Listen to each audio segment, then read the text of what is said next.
سؤال شلوات oo ku saabsan ninka islaantiina ku filan way mid labaadna u baahan zinana isaga baqay iyadiina ayna guur labaad la rabin waxaan dhihi lahaa ardu guurka labaad sharciga banaysay waxayna ku banaysay bi sharti al-adli inuu ruuxu cadaalad sameyn karo hadiiba laga helo awoodeediina uu leeyahay guurka labaad quraanka ayaa tilmaamay خاصة مركو روحو الزنا إستقبقو سيدا سؤاشا كتالا مركو روحو الزنا كبقيو قوركو واجب وكو نقوني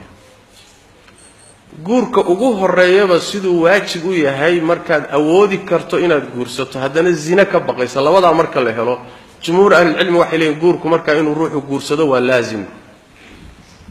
وواجب إليه المركز وانا كاريكرا زنا نوايسا كبقيا guurkii koobaad hadaad guursatay oo uu kugu filaan waay oo wali taagan tahay zinaan isaga baqaya kan labaadna kii hore u qaadanaya xukunkiisa oo hadaad kari karto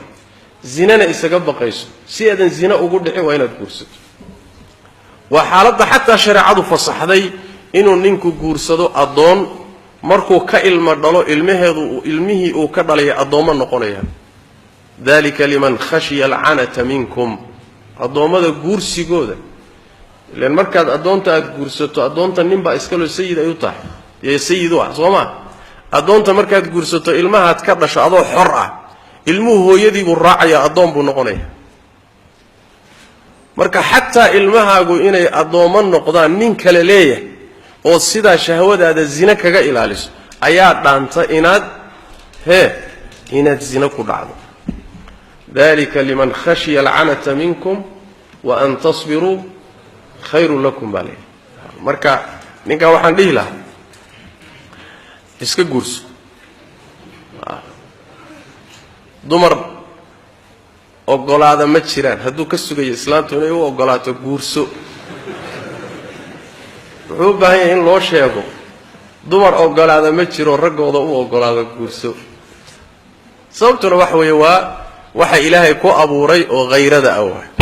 sayrka ilaahay ku abuuray ayaa diidaya inay ragga u idmaan guurso marka ha ka sugin gabadha guursee ayadana dhaq talabaadna guurso labada reerna isla dhaq shahwadaadana ilaasho zina iyo xumaan iska ilaali wallahu